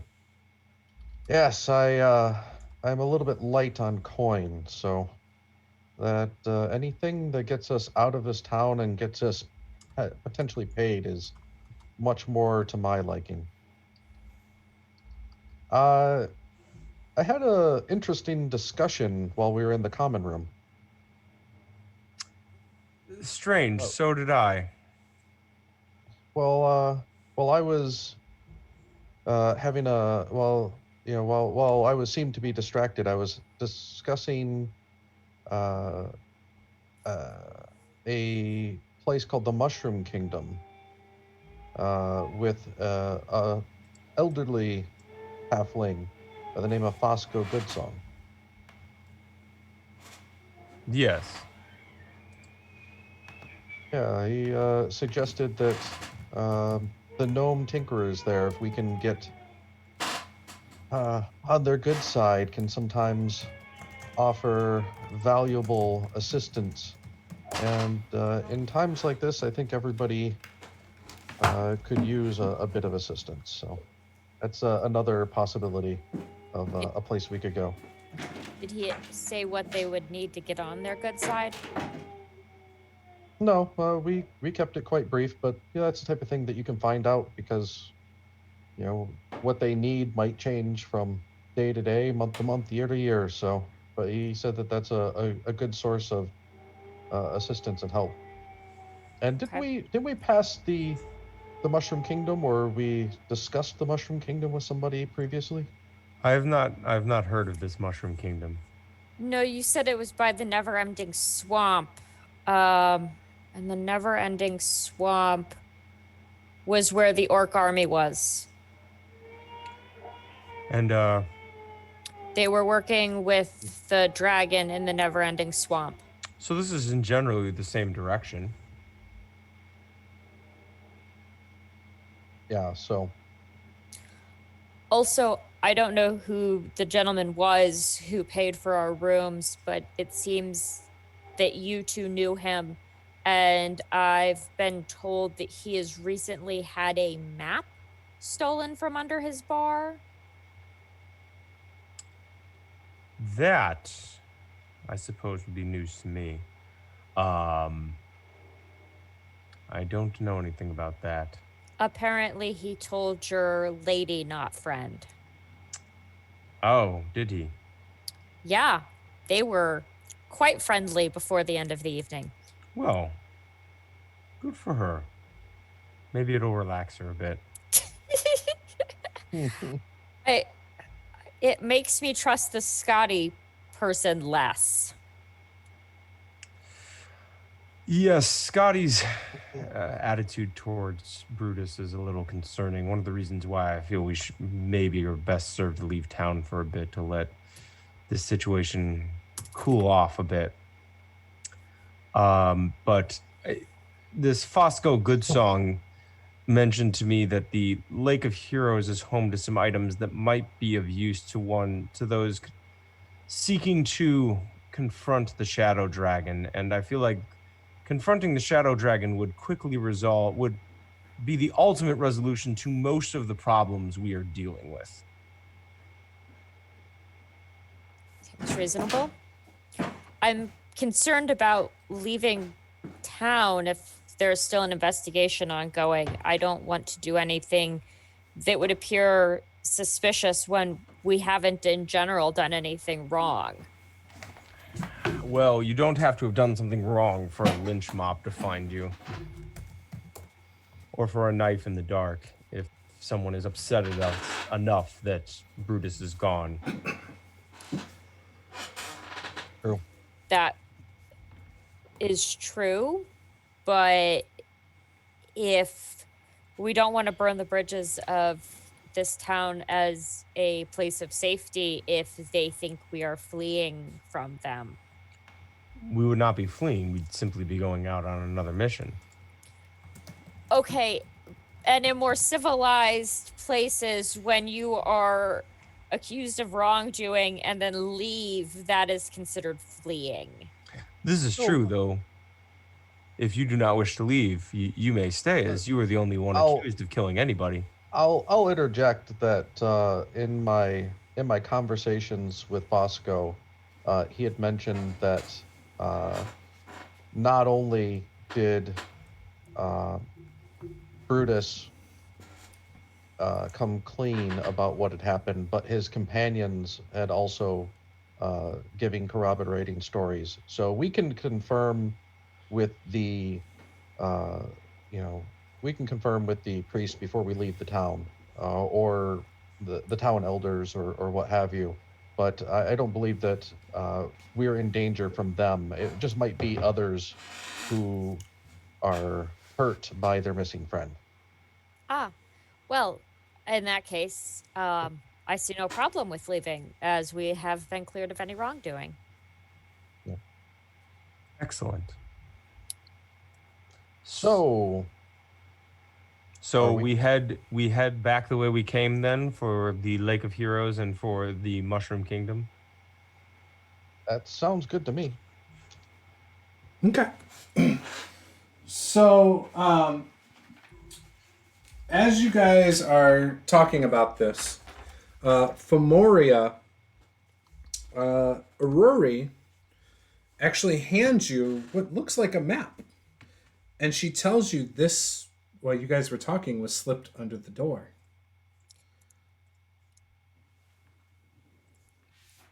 And it's a map of the area. It's a map of the area. It's dated 100 years earlier. It was slipped under the door? Yes, and she brought it right over you as soon as she saw it. Okay, I'm going to open the door and see if there's anybody outside. There is not. Who was the map stolen from? Scotty's Pies. There was a Scotty's map Pies? stolen from Scotty's Pies. We don't know that it's this map. But a map was stolen, so we could go ask Scotty if that was the map. Say it was slipped under our door. You know, Femoria, strange incidents concerning Scotty and his things and friends seem to follow you for some reason. I really have no idea who this Scotty is. Apparently, you don't need to consistently mess with his life. So, Is it a cool looking map? Is there stuff on it that I so haven't do seen me a before? favor. Oh yeah, you're not really that familiar with the area, and there's a bit of detail that isn't on normal maps. Ooh, I like it. Well, if I have time, I'd like to also just detect magic on the map to see if there's anything unusual about it. Okay. No, there's no magic. However, looking at the map, it does have a couple. The Lake of Heroes is on it. Mm-hmm. On the north side of the lake, with no trail to it, are some ruins that are noted on the map. On the southeastern side of the lake, there's a trail, according to this, that leads to what looks like possibly a cave or a dungeon entrance. Obviously, the map there doesn't have really accurate drawings of these things. It has like a symbol that could mean these things. It also has south, it talks about of here on the way to the Valkar Kingdom, next to the Royal Wood, is the Well of Good Fortunes, and down a trail from there, there's also a set of ruins. Let's do this. Let's take a few moments. I'll take some paper and a pen that I have, and Is I this- will. Yeah, I was gonna say, is this something that you can copy? Yeah, I mean, I can't copy it necessarily. I'm not a cartographer, so I'm not going to be able to make an exact map, but I can at least try to make a rough approximation that Renmar, gets. you don't have cartography? No, I don't have that. Oh, okay. I mean, I'm a sailor, and I'm versed with maps and navigating, so I wouldn't have too big of a problem just getting kind of the gist of everything down. Like I said, it doesn't need to be perfect. It just needs to be a approximation. And then once I have the approximation of the map done, I'll take the approximation that I've made and the map and put them in a case. Okay. The approximation I've made, I'll put in my Kraken ivory scroll case. The other, I'll just stick in a regular case that I can pull out that'll just have the map in it. Okay. I posted it in our personal Discord of what the map has on it.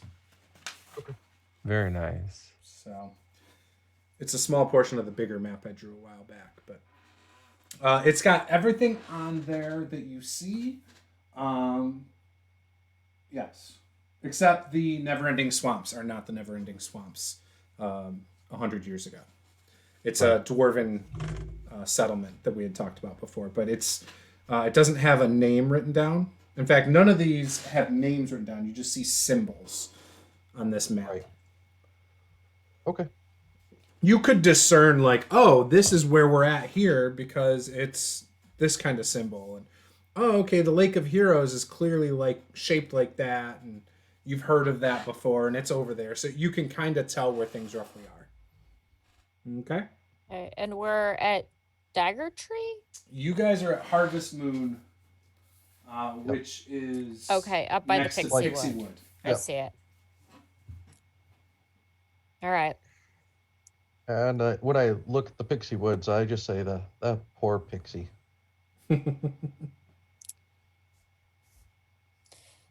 So it appears based on this that the Lake of Heroes is in the same direction as the Never-Ending Swamp and the Mushroom Kingdom. So it would be easy to go to both of them. Yes. Yep. We've passed by the Lake of Heroes on our way here. They're probably From the about 5 or Never-Ending 6 Swamp. days apart, but yes. And the Valkar Kingdom is the capital? Yes. Okay. And that's about 10 days south of here right now. We may want to be cautious attempting to go there. Why? We don't know what would await us. Could be Well- a friendly welcome. It could be a large shadow dragon. I haven't done Spawn of anything to death. upset a shadow dragon. I The don't spawn believe of you. death is upset with everyone. When they go by the spawn of death, you don't really need to have done anything to upset them. I suppose Yeah, that's fair, but like they're not looking to make political connections with anybody. Spawn Oh. of death. Yeah, anyone willing. Is your to- door shut again to your room? Yeah. Yeah. We're speaking, in a You hear a in knock at the door. hushed tones in a quiet corner. I'm assuming Varen goes to open it, but I'll intercept him since I'm assuming no one here speaks Elvish Okay. Yep. and open the door. When you open the door, it's Gru again. It's the guy who originally greeted you when you came to town, shocked. And he will say, so I met with the clerics this morning, especially Jed. He performed a ritual last night. Yes. And he said that Brutus did confess to holding a knife to one of these people and tying the three of them up. And He also confessed to abandoning his friends down in the cave, to which his friends said that they were abandoned as well, and left with nothing to defend themselves.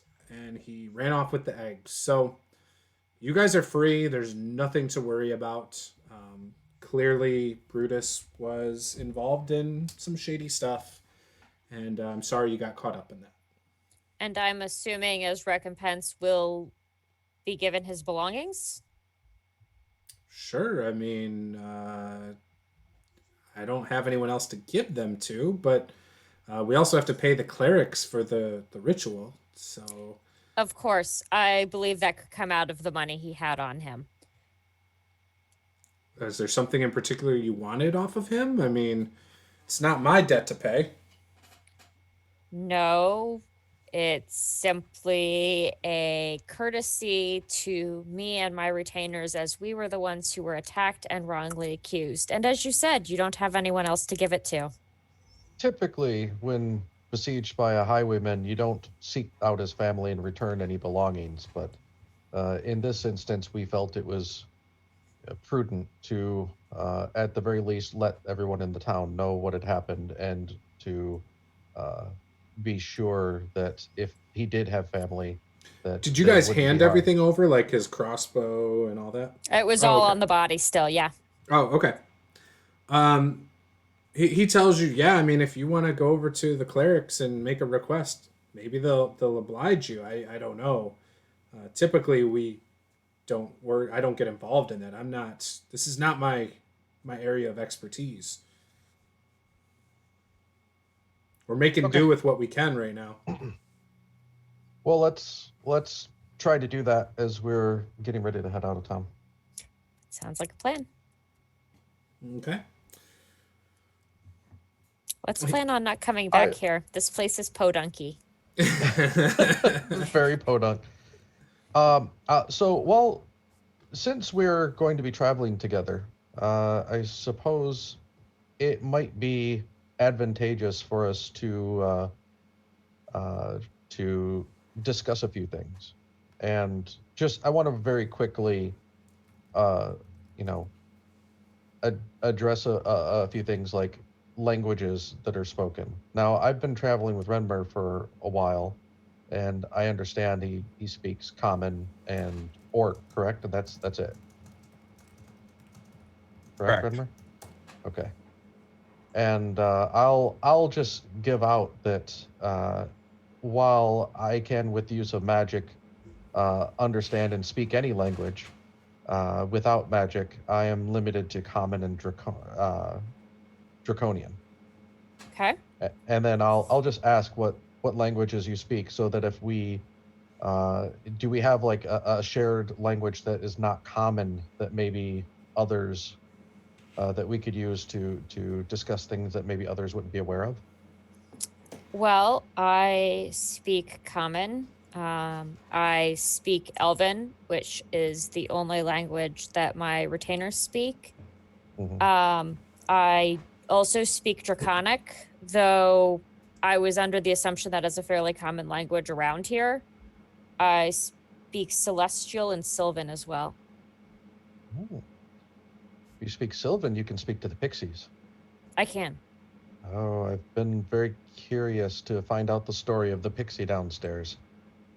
Well, I'm sure I could ask her, though the times I've tried talking to pixies, they don't usually have anything helpful to say, but we could certainly try.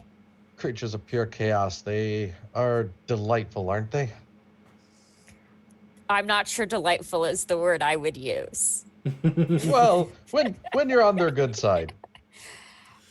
I don't know if you remember, Garrick. Last time you were here, they had explicitly asked you not to talk to the pixie. It's a prisoner. I know. I know that the pixie is a prisoner, but they haven't told her that. So, They have not told me that. so if she walked up and started talking to it, then she might be able to get a little bit of a story and let me know, and I'd just be like, oh yeah, they said that last time. You really shouldn't talk to them. No, stop, don't. Plausible deniability. Did you want me to talk to the pixie downstairs before we left?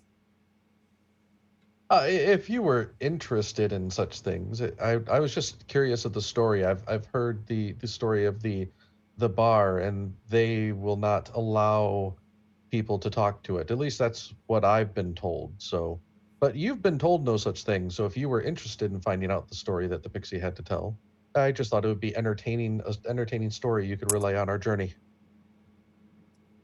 Okay. So,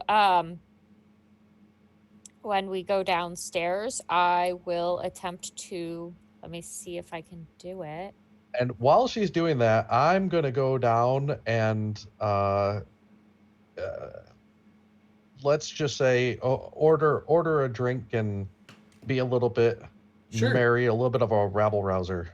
So you guys come down, and you actually see over next to the pixie cage is Gru and somebody else talking. It's actually Father Jed talking over there. And as Fomori, you start to walk over there, you hear the Jed telling Gru that that there's some adventurers who came through here yesterday that are searching for holy relics that might accidentally stir up the undead. And among other things, there's a chance that there's a place in the forest that might have these relics. And that yesterday, not only were those 3 halflings brought in here dead, but some farmers that lived nearby turned up dead from some sort of disease. Okay. And he needs some ingredients to help people, or to create some kind of a medicine so that more people don't die. Okay. And then Jed walks out, and Gru says, "I'll look into that." And Gru's sitting there drinking some ale next to the pixie cage. All right. So Sorry, go ahead. I'll jump over and just kind of talk to Gru. Did I hear that conversation going on at all, or no? Yes. Yep. I would say you heard it as well. They were speaking in common. Okay. And so I'll try to go over and pick Gru's brain on that a little bit, kind of distract him about what's going on. Okay. So what I'll do is I will private message you about the pixie conversation. That'll be through text. And then Garrick, if you want to roleplay your chat with Gru, you're more than welcome to. Okay. So Gru, there's a lot of foul things going on. What's this about farmers dying as well? That's unfortunate. Oh, I mean, all over the place we've been hearing of, farms getting overridden with sickness, cattle dying, things like that. I mean, it just hadn't spread to over here yet until recently. We've seen a lot of that in the lands. That's why there's so many people here. Yeah. Is there something that I can possibly gather to help out? Yeah, sure. I mean, looks like Father Jed is going to try and make some kind of a medicine or concoct some kind of a spell with some ingredients. He said it's like a orange flower with like blue accents to it. I don't know what the name of the flower is, but he did say that south of here in the Royal Wood might have it. Well, if I pass that way, I'll see if I can get it for you. I believe that we might be, if I remember correctly, that might be near where we're going. So maybe I'll spot one along the road. Okay, yeah, I mean, if you could get a few. I mean, he's hoping to make a large amount, so the more you can get, the better. And obviously, we'll reward you, if you come with it. I mean, I don't know what that's worth, but we'll give you a fair price for sure. We just want to keep everyone safe and keep our farms and everything's still going, you know? You know how many he needs? He said that as many as you can grab would be ideal. Okay. I'll take note of that. And then as far as the ask him a little bit about you know, Father Jed. You know, tell me a little bit about him. What is he like? I've Father seen Jed. him, but I haven't talked with him yet. Yes, he's a priest of light. He is a blessing for this village. He does his best to take care of us. Okay. I will. I'll you know, kind of just casually chit chat about things going on in town, rumors that are going on, news. Sure, Say sure. that, you know, we're trying to figure out what's going on, and we're going to be making our way out. But if maybe there's anything else that we should know that's interesting. Your friend over there, and he points over at Renmer. He's the same type as those adventurers that were in here last night, isn't he? Yes, they know each other. I don't know if they're the adventurers or not, but there's a group that's apparently trying to track down some items from a dungeon nearby. It's a place that I've heard nobody really would ever go to until Father Jed just told me about. Oh, what's the place called? It's the ruins that are just southeast of here. Actually, there's a dungeon somewhere in them. That might have some relics of great power that could be used for some evil. Well, getting evil relics to a priest of light would usually be the wise thing to do. Yes, and so Father Jed at one time used to adventure a bit. Him and there's this guy named Fosco around here that comes and goes. Fosco still gets involved in some things a little bit, but he avoids danger as much as possible. Oh, Fosco Goodsong. I've You've heard of had him? conversations with them. Oh, Yes. really? Fosco's a kind soul. Yes. Well, Fosco was trying to help Brutus, and they had a really good relationship, actually. And I'm sure, you know, when he heard about Brutus, assuming he did, because him and Father Jed are so close, I'm sure he was heartbroken. Well, yeah, none of us were happy with how it turned out, but unfortunately, live by the sword, die by the sword. Yes. Yes. It's a dangerous life. That's why not many of us halfling folk like to take up the adventuring occupation. Well, when you have good song and good friend and good food like this, why would you ever want to anything else? Right. It's a good life. All right. So you're asking about stuff like that, and he as this is going on, Fomoria's talking to the pixie. You can hear it. She's kind of being as quiet as possible, and the pixie is clearly stopped. Like there's no music now.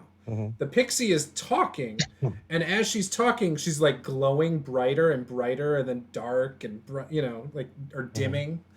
And Fomoria, she's telling you this runaround story about how she was just minding her own business, playing around in the flowers with a couple of her friends, just doing happy little pixie things, you know, on a beautiful day, minding her own business.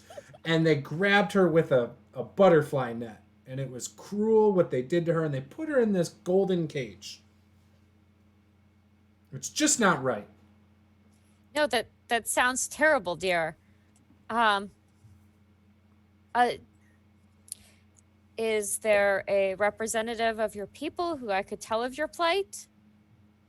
Oh, it won't do any good. You won't find them. Not even if you were to tell me where they were. I would not do such a thing. I can't give up their location, because then these people are going to go take them too. They're terrible people here. This is the worst town ever. Yes, it does seem rather awful. Well, then if They give me this there's flute and make me play music all day as free entertainment. I'm a slave, dang it. that does sound terrible. But if there's no one I can speak to on your behalf, there's not really much I could do about that. There's a key. There is. Yes, it's behind the bar. Under the cash, under where they put the cash. If you can get me out, I will do great things for you, I promise. Do I believe them? It's a pixie. It's hard to believe her, but give me an insight check. 7.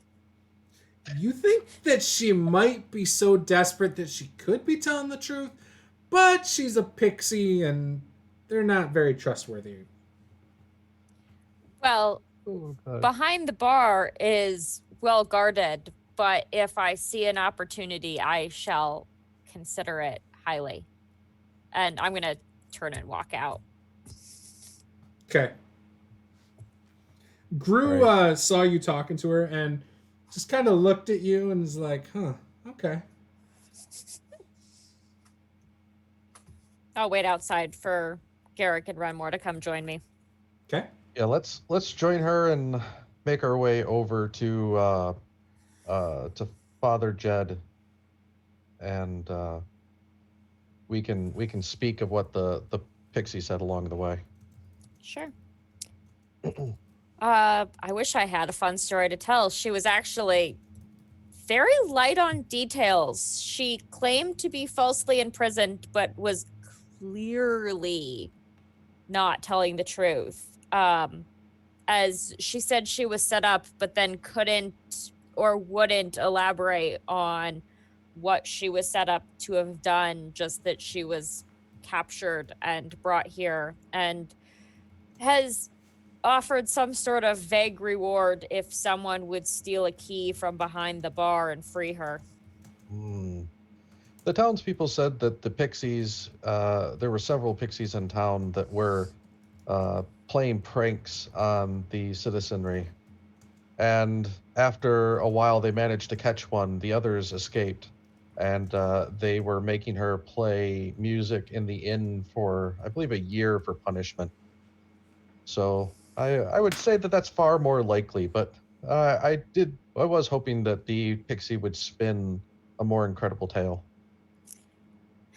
Well, it seems, I'm not sure I feel a year of slavery is justifiable punishment for small pranks, but I'm Well, we also don't- not sure it's any of our business to intervene, especially since when I asked her if there was someone who I could speak to on her behalf, she said no. Yeah. Well, there's what's justifiable to one might, differ from land to land. And if the worst that they do to her is force her to play some music, and then after a year she's good to go, I don't think that's the most awful thing in the world, but definitely not a situation I would want to be in. No. Well, then we continue on to the chapel. Yeah, let's go talk to Jed. Okay. Yeah, you make your way over there, and coming up the front steps, you see a banner hanging that's clearly the symbol for this being the Church of Light. And when you walk in, the foyer is extremely nice. You see all sorts of artwork displaying, the Church of Light and different symbolism for it. And there's an archway that leads into the main hall. And actually, Father Jed is in front of you. He clearly has just got in here as well. And he's walking towards another halfling that you remember from the other day, and the one who with the shaved head and everything kind of gestures towards you guys behind him, and Jed turns around seeing you and says, "Oh, hi. How are you guys this morning?" We're doing well, Jed. How are you? You know, just trying to handle a refugee crisis, you know? I understand. Jed, that's what we're actually here to talk to you about. Okay. We know that there's a lot of foul things happening in this world right now and causing people to unfortunately resort to, shall we just say, drastic measures in order to accomplish their goals. Uh, we had that unfortunate run-in with Brutus, and I'm sorry that it ended the way it did, but maybe some good can come of it.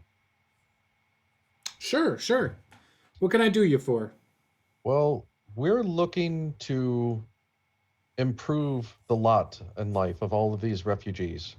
We know that there's a lot of danger around, and Brutus did have some item and coin on his being when we brought him in. We were wondering if we might be able to put that item and coin to good use in protecting the living. Are you telling the truth or are you bluffing? I mean, that's all straight up honest. So Okay. It's more of what he means by that. Yeah. Yeah, what is your intent? No, no, you're okay. Are you suggesting that we donate the money to the temple? Renmore. don't help him. So do me a favor. Give me a I was- deception check, Garrick. But it's not deception. There's no I'm straight up just telling them. I don't know if I believe you, though. No, that's definitely deceptive. How I More of a know lie of omission at this. the whole idea is to stage get of the money At in. this stage of the discussion, it's more of a lie of omission. He's honestly saying it's going to help everybody by giving us. I am saying, and I can make it plainly clear. I'll tell Jeb, you've seen the world. You know what's going on. You've seen people like us that are trying to make the world a better place. You can take the money and you could distribute it amongst the poor, and it's not going to give them anything more than what the comfort that coins can bring, next to nothing. But if we can turn that into a force that can a lever, if you shall, that will apply more force towards the side of good, then we'll be able to bring more light into the world. Oh, you're a clever one, aren't you? And Well, you need to be at times like this. he kind of looks at you and he's like, "You really remind me of someone I once knew." And he tells you, "I tell you what, I will give you some of what you ask for. However, I want you to look into a couple things for me. Can you do that?"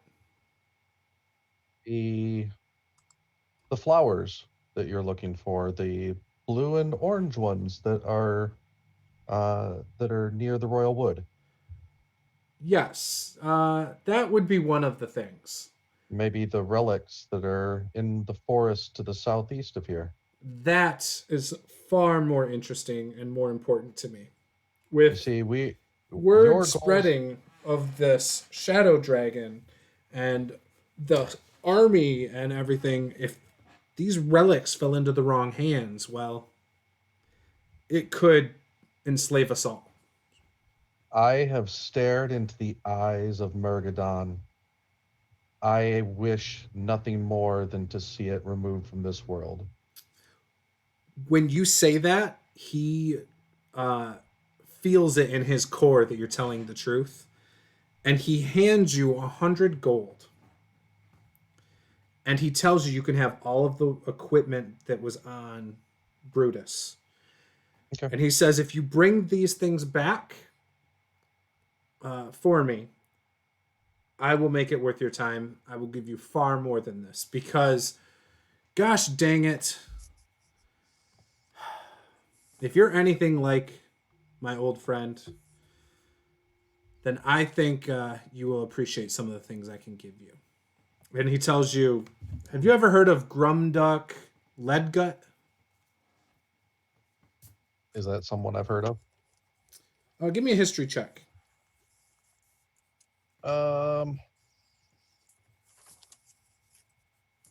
13? You don't know. And he knows you don't know. He says, well, I can tell by your reaction you don't know who Grumduck Leadgut is. He was a dwarven comrade of mine. And he... What'd you say? I was to say, Juice, I'm trained in history. Would I know who that is? Give me a roll.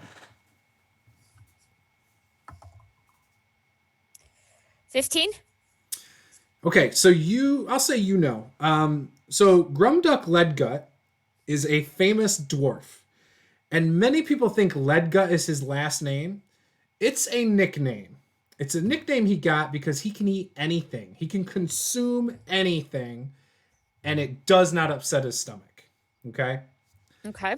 Now, Grumduck was a adventurer, a dwarven adventurer, who was drawn to money and fame and notoriety. However, he was still very good and did the right thing.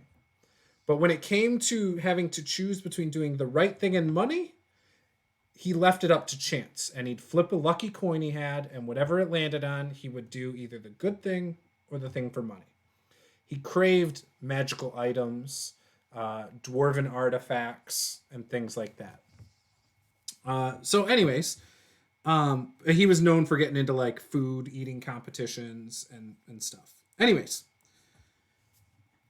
he had a lucky coin that is extremely valuable in the hands of any collectors. And he tells you that he has that coin and he will give it away. And it will probably be very appealing to Garrick, who he can sense definitely likes money. And he also has some other things that he can give you guys if you handle these things. As I make like the like gleaming giant chibi eyes as he hands over the coin purse.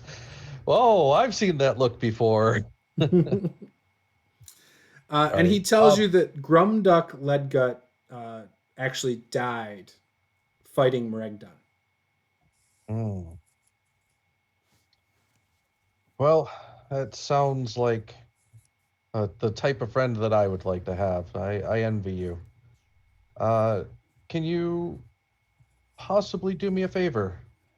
Our time is going to be limited. If we do survive this journey and come back with these things, I met a friend of yours, Fosco Goodsong. Fosco Goodsong? Yeah, it was Fosco Goodsong. Fosco Goodsong. He appeared to have a book with him. I'm guessing that he is a wizard. Yes. He does have some arcane knowledge. I would call him more of a arcane trickster of sorts. Wonderful. A man after my own heart.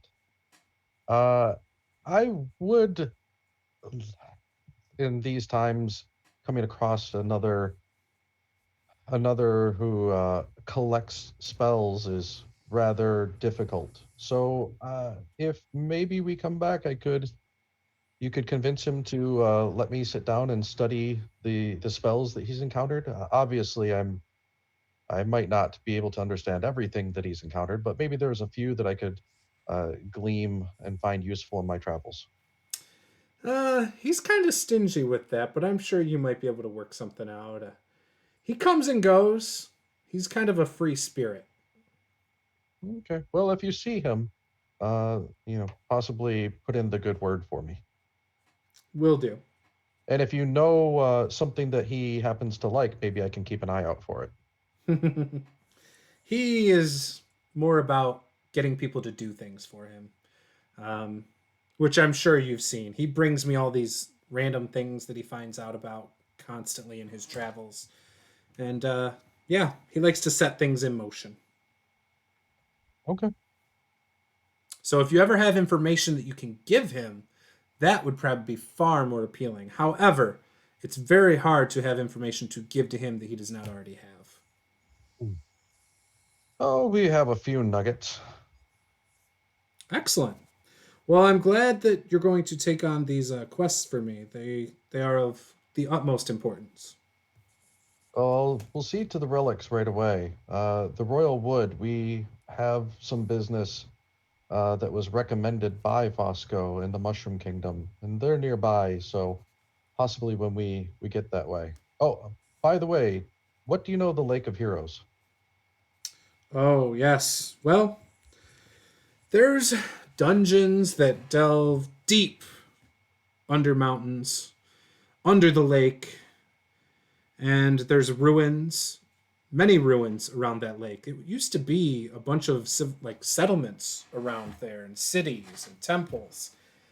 And many, many, many years ago, that all changed, much before I was born. So, if you're looking for treasure, it's a great place to go. There's artifacts that Meregden has been searching for and had his companion searching for.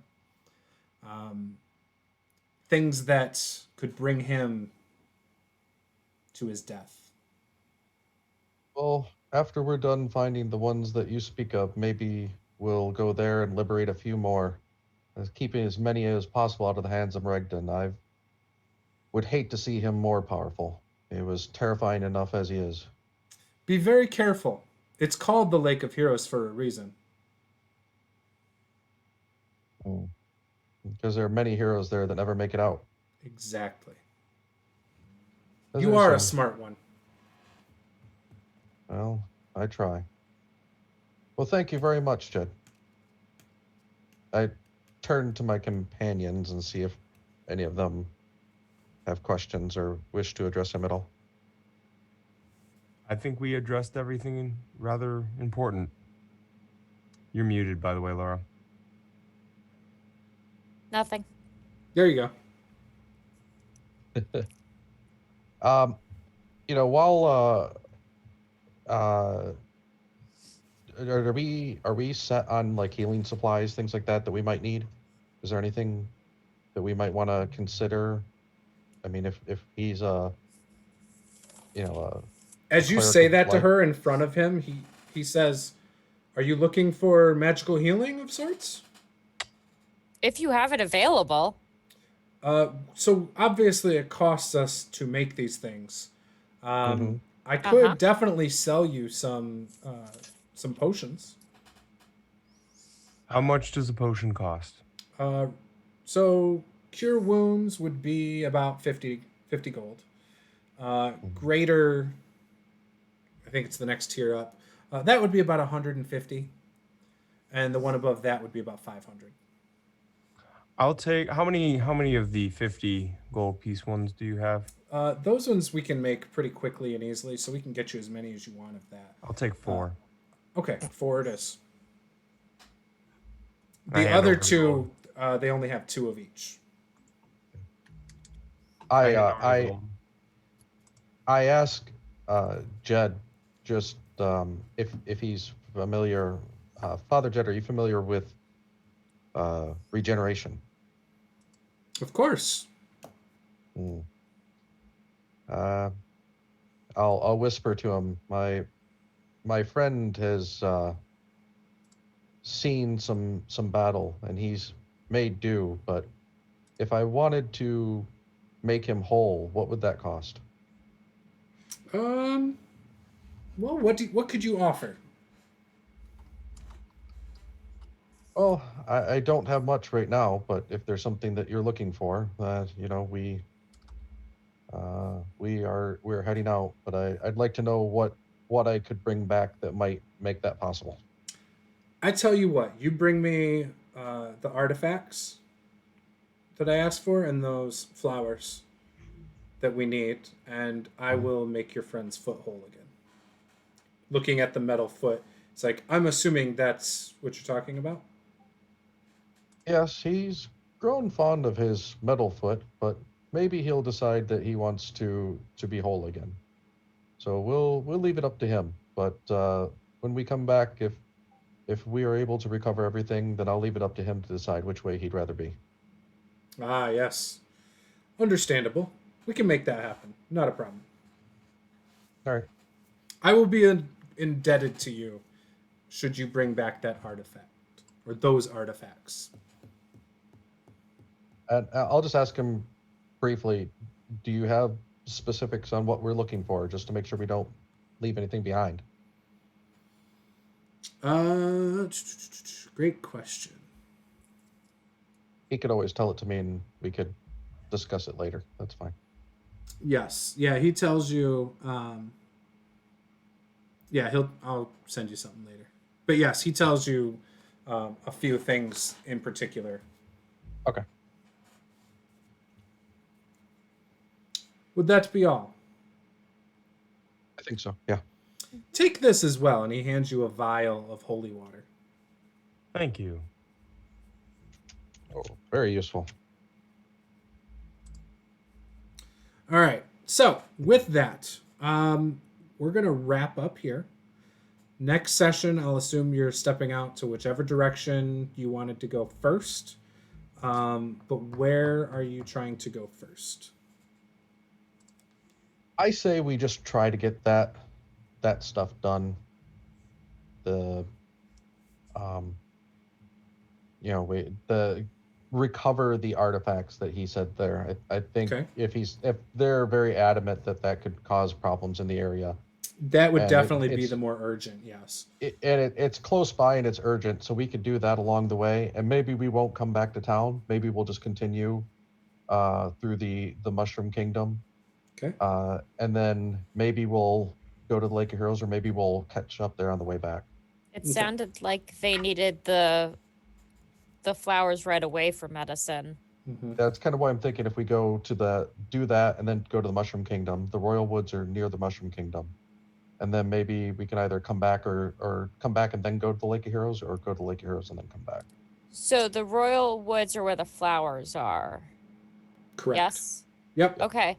Let's so they can't do a ton, but one of the things my retainers can do is run messages. So if we take them with us and have them camp in a safe location by the Royal Woods, we could actually send them back with the flowers to make sure the medicine gets made right away while continuing on to a different location.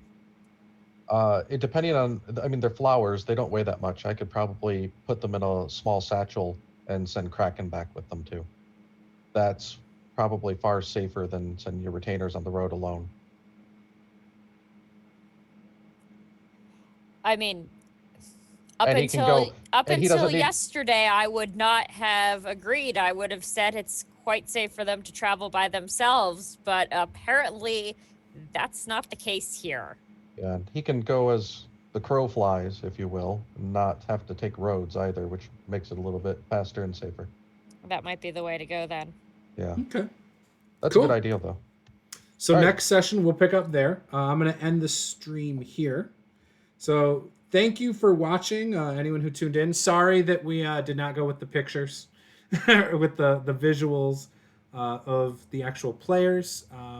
Still sorting some technical difficulties out. We will get that fixed eventually. I got to figure it out, though. It sounds like it's only on my end. So with that, thanks for watching. I think we might be streaming Friday. I'm going to talk to Tom about that. See how he wants to handle that, or if he wants to stream that on Encounter Roleplay or whatever.